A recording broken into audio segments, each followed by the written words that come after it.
ನಾಡಿನ ಜನತೆಗೆ ವೈಕುಂಠ ಏಕಾದಶಿಯ ಶುಭಾಶಯಗಳನ್ನು ಈ ಸಂದರ್ಭದಲ್ಲಿ ಕೋರ್ತಾ ಇದ್ದೇನೆ. ಬೆಂಗಳೂರಿನಲ್ಲಿ ಮಾಜಿ ಶಾಸಕರು, ಮಾಜಿ ವಿಧಾನ ಪರಿಷತ್ ಸದಸ್ಯರು, ಚುನಾವಣೆಯಲ್ಲಿ ಸ್ಪರ್ಧೆ ಮಾಡಿದಂಥ ಮುಖಂಡರುಗಳ ಒಂದು ವಿಶೇಷ ಸಭೆಯನ್ನು ಇವತ್ತು ನಾವು ಕರೆದಿದ್ವಿ. ಹಿರಿಯರಾಗಿರ್ತಕ್ಕಂಥ ಸಂಸದೀಯ ಮಂಡಳಿಯ ಸದಸ್ಯರು, ಮಾಜಿ ಮುಖ್ಯಮಂತ್ರಿಗಳು, ರೈತ ನಾಯಕರು, ಸನ್ಮಾನ್ಯ BS ಯಡಿಯೂರಪ್ಪನವರು, ಮಾಜಿ ಮುಖ್ಯಮಂತ್ರಿಗಳಾಗಿರ್ತಕ್ಕಂಥ ಸದಾನಂದ ಗೌಡಜಿಯವರು, ವಿಪಕ್ಷ ನಾಯಕರುಗಳಾದ R. ಅಶೋಕ್ ಅವರು, ಸರ್ವದೇ ನಾರಾಯಣಸ್ವಾಮಿ ಅವರು, ಅದೇ ನಮ್ಮ ಹಿರಿಯರು ಮಾರ್ಗದರ್ಶಕರಾಗಿರ್ತಕ್ಕಂಥ ಕೃಷ್ಣ ಭಟ್ರು, ವಿಧಾನ ಪರಿಷತ್ ಸದಸ್ಯರು, ಅವರು ಕೂಡ ಈ ಸಭೆಯಲ್ಲಿ ಭಾಗವಹಿಸಿದರು. ಈ ಸಭೆಯ ವಿಶೇಷತೆ ಏನಪ್ಪ ಅಂತ ಹೇಳಿದ್ರೆ, ನಾನು ರಾಜ್ಯದ ಅಧ್ಯಕ್ಷನಾದ ಮೇಲೆ ಬಹುಶಃ 8 ತಿಂಗಳುಗಳಿಂದಲೇ ಸಭೆನ ಆಯೋಜನೆ ಮಾಡಬೇಕಾಗಿತ್ತು. ಕೆಲಸದ ಒತ್ತಡ, ಬೇರೆ ಬೇರೆ ಕಾರಣಕ್ಕೆ ಈ ಸಭೆ ಮಾಡೋದಕ್ಕೆ ಸಾಧ್ಯ ಆಗಿರಲಿಲ್ಲ.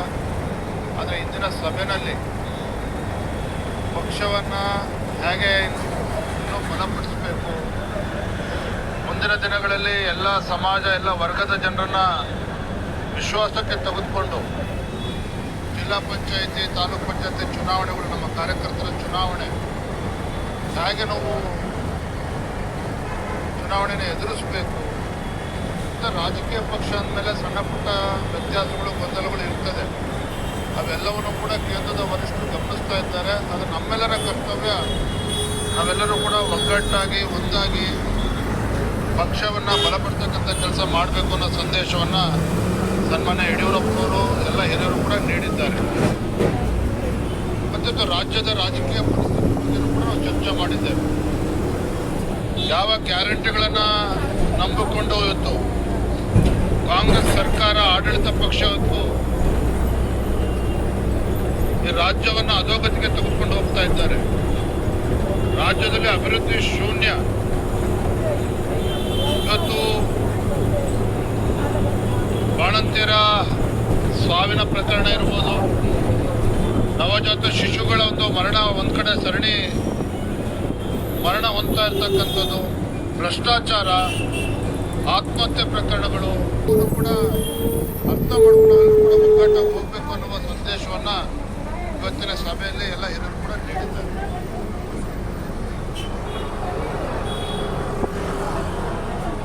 ಯಾಕೆ ಪ್ರಶ್ನೆ ಇನ್ನೂ ಬಂದಿಲ್ಲ ಅಂತ ನಾನು ಕಾಯ್ತಾ ಇದ್ದೆ. ಇವತ್ತಿನ ಸಭೆ ಯಾವುದೇ ರೀತಿಯ ಬಲ ಪ್ರದರ್ಶನ ಆಗಲಿ, ಯಾರನ್ನೋ ಪಕ್ಷದಿಂದ ಉಚ್ಚಾಟನೆ ಮಾಡಬೇಕು, ಈ ವಿಚಾರ ಆಗಲಿ, ಇದ್ಯಾವುದು ಕೂಡ ಈ ವಿಚಾರನ ಇಟ್ಕೊಂಡು ಸಭೆ ಸೇರಿರ್ತಕ್ಕಂಥದ್ದಲ್ಲ. ಪಕ್ಷವನ್ನು ಹೇಗೆ ಸರಿಪಡಿಸಬೇಕು ಅನ್ನುವ ಕರ್ತವ್ಯ ರಾಜ್ಯದ ಅಧ್ಯಕ್ಷನಾಗಿ ನಂದು ಕೂಡ ಇದೆ. ಪಕ್ಷದ ಹಿರಿಯರು, ವರಿಷ್ಠರು ಕೂಡ ಇದ್ರ ಬಗ್ಗೆ ನಮಗೆ ಮಾರ್ಗದರ್ಶನ ನೀಡುತ್ತಾರೆ. ಆದರೆ ಇವತ್ತಿನ ಸಭೆ ಇವೆಲ್ಲವನ್ನು ಕೂಡ ಬದಿಗಿಟ್ಟು ಪಕ್ಷವನ್ನು ಬಲಪಡಿಸ್ತಕ್ಕಂಥ ನಿಟ್ಟಿನಲ್ಲಿ ಎಲ್ಲರನ್ನೂ ಕೂಡ ಜೊತೆ ತೆಗೆದುಕೊಂಡು ಹೋಗಬೇಕು, ಈ ನಿಟ್ಟಿನಲ್ಲಿ ಸಭೆಯನ್ನು ಮಾಡಿದ್ದೇವೆ.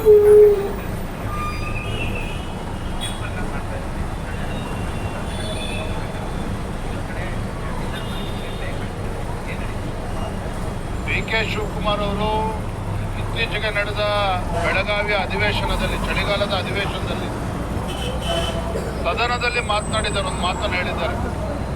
ಹಿಂದೆ ಪಾಪ SM ಕೃಷ್ಣ ಅವರು ಅಂದಿನ ಮುಖ್ಯಮಂತ್ರಿಗಳವರು ಮಂತ್ರಿಮಂಡಲದಲ್ಲಿ ತೆಗೆದುಕೊಳ್ಳದೆ ಇದ್ದಾಗ ಅವರು ಗುರುಗಳು ಹೇಳಿದ್ರಂತೆ, ಸಿಗಲಿಲ್ಲ ಅಂದರೆ ಒದ್ದು ಕಿತ್ಕೋಬೇಕು ಅಧಿಕಾರವನ್ನು ಅಂತೇಳಿ.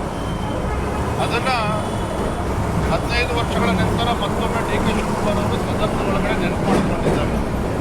ಸೊ ಆ ಮಾತಿನ ಮರ್ಮ ಏನೋ, ಉದ್ದೇಶ ಏನೋ ನಿಮಗೂ ಕೂಡ ಅರ್ಥ ಇದೆ ಅಂತ ನಾನು ಭಾವಿಸಿದ್ದೇನೆ.